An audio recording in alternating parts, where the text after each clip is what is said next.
Sentry mode activated. Target acquired.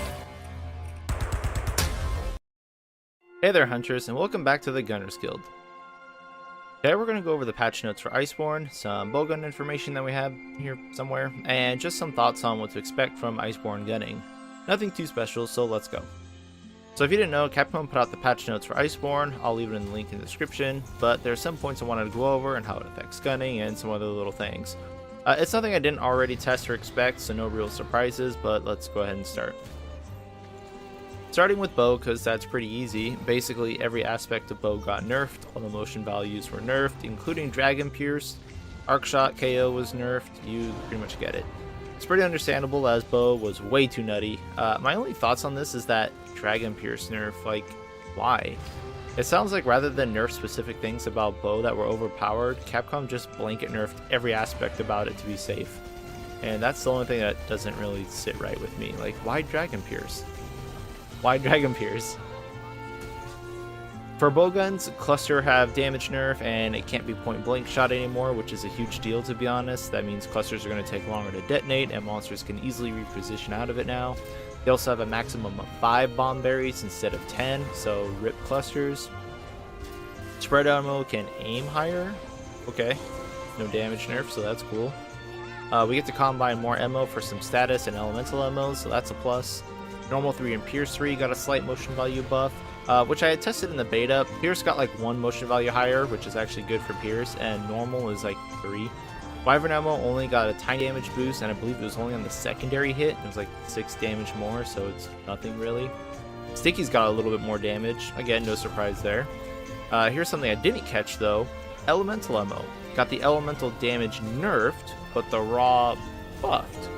It explains why it hits harder in the beta, but like, why would you nerf element on element ammo? I don't really get this one. I guess it might be easier to scale this way since you can actually buff the raw a bit more. But okay, whatever. And finally, heavy bowgun got cooldown reductions on special ammo.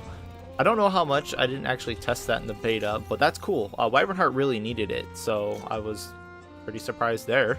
I was hoping light bowgun would get a slight reduction too, but that's no big deal. So yeah, no surprises there. We all tested this in the beta, but at least it confirms that the beta is going to be pretty accurate to the official release. Okay, so let's move on to armor skills. For the most part, all the skills nobody used got buffed, and all the good skills got tweaked or nerfed. There are some that stood out to me though, so let's just run through that really quick. Tool Specialist is now 30% cooldown on tools, which is actually really cool, and it's an equal 10% per rank instead of 5, 10, 20. Crit element and crit status. So it says that the scaling was increased. For crit status, it specifically states that the heavy weapons got higher scaling, but crit element just says it's across the board increased. This I have questions about. So bow already has a 35% modifier for crit element already compared to greatsword's 20%.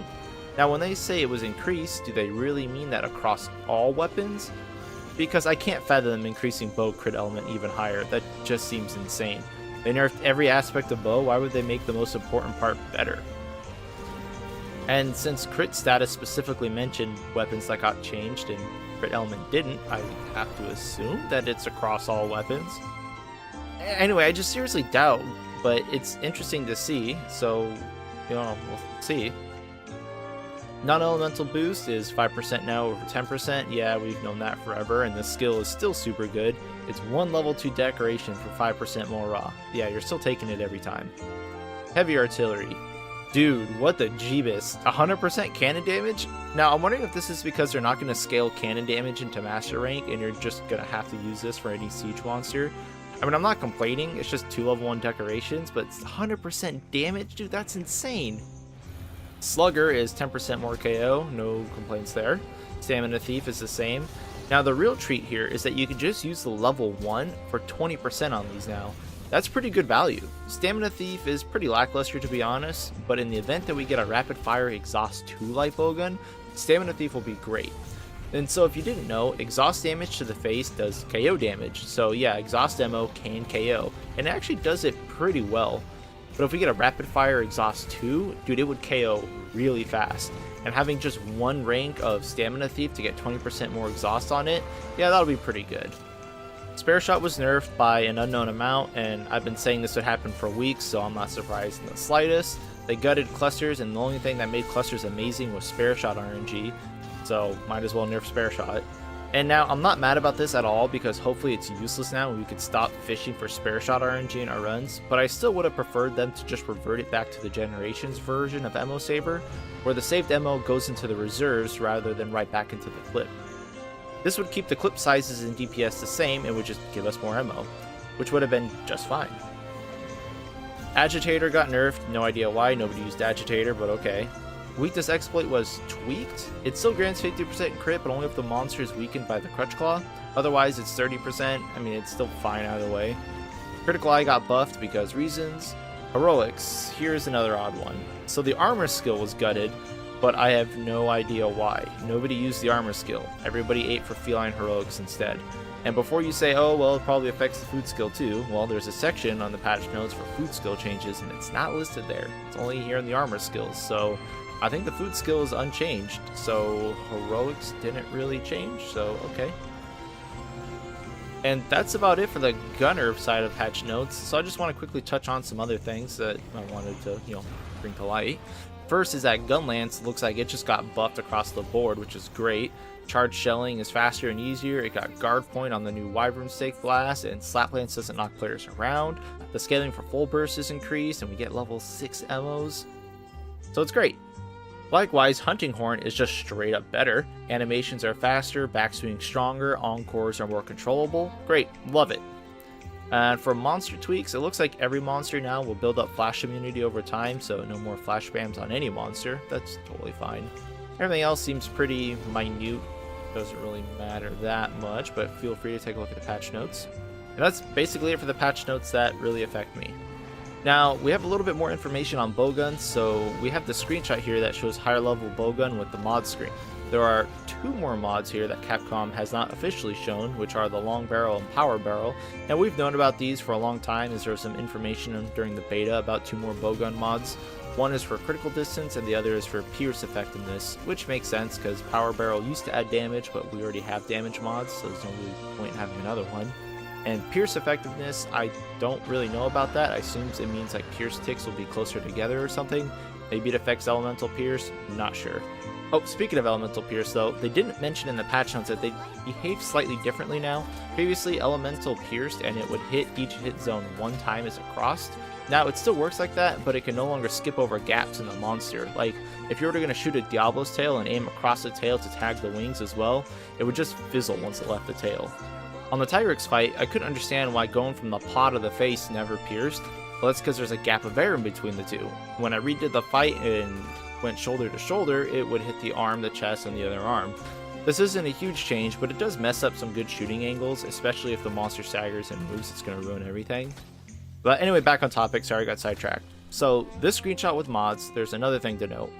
The amount of reload and recoil mods appears to be capped at 4 according to the table.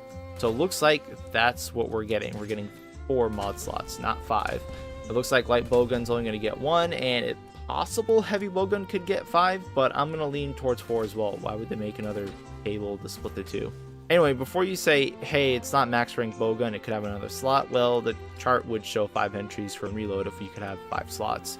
If you grab a level 1 bowgun currently, you can see the table with 3 mod slots, even though it can only use 1. So I'm guessing that we're still going to get 4 mod slots, not 5. This kind of sucks, I'll be honest. I was hoping for 5. 1 more doesn't really add much, especially when we have so many new mods. Trying to manage recoil, reload, damage, special ammo, barrels, all that stuff's going to be kind of annoying. So unless we get some great bowguns that don't really need a ton of recoil and reload mods, I don't see most of the new ones getting used all that much.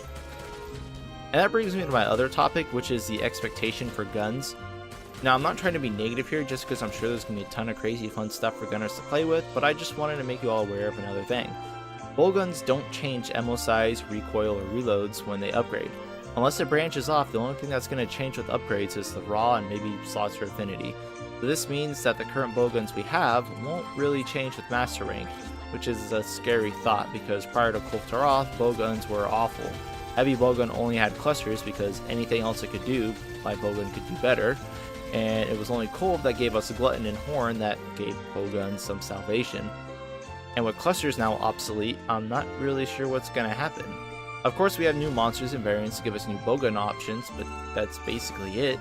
We just have to hope that we get some new good bowguns, and because I don't think the Kolv gear is going to get Master Rank variants, at least not right away, maybe sometime down the line with Master Rank Kolv. So bowguns are going to be shit out of luck in that department. With that though, there are some base bowguns that should still be fine. With a raw increase, Shattercryst and Teal'c's artillery could be very nice, and for light bowguns, Joe, Val, and Juratotus still have solid bowguns already. Now obviously Master Rank won't invalidate our current gear. I'm sure we'll be just fine with our high rank gear at least up through the end of Master Rank before we start to min-max again, so Glutton and Decay all the way. I just wanted to let everyone know that the bowgun meta is going to be all over the place for a while since we're going to have so many things to reconsider again, so don't overlook anything. Pierce and normals were probably just fine alternatives to spread now, at least until Master Rank Glutton curses the lands again. And without spare shot to fall back on, light bowgun and small clip sizes are going to matter more than ever. Okay, enough with the pessimistic speech. I wanted to finish up this video with things I'm hyped for in Iceborne, at least would like to see. First, heavy bowgun combinations with the new scope. 30% damage and supercritical distance. I've never checked to see if you could use the scope on Wyvern ammo, but dude, if you can, oh my god. And with cluster is going to be gone, Wyvern may fulfill my need to see explosions. Teal'c's artillery could be a monster, and I really want to see that happen. It also has Wyvern Heart, and I know that works for scope, so that on top of having clusters and Wyvern, oh my god, that heavy bowgun could be just a champ. Also, the scope with Wyvern Snipe now having a shorter cooldown, with focus, I wonder how low it's really going to be. Sleep bombing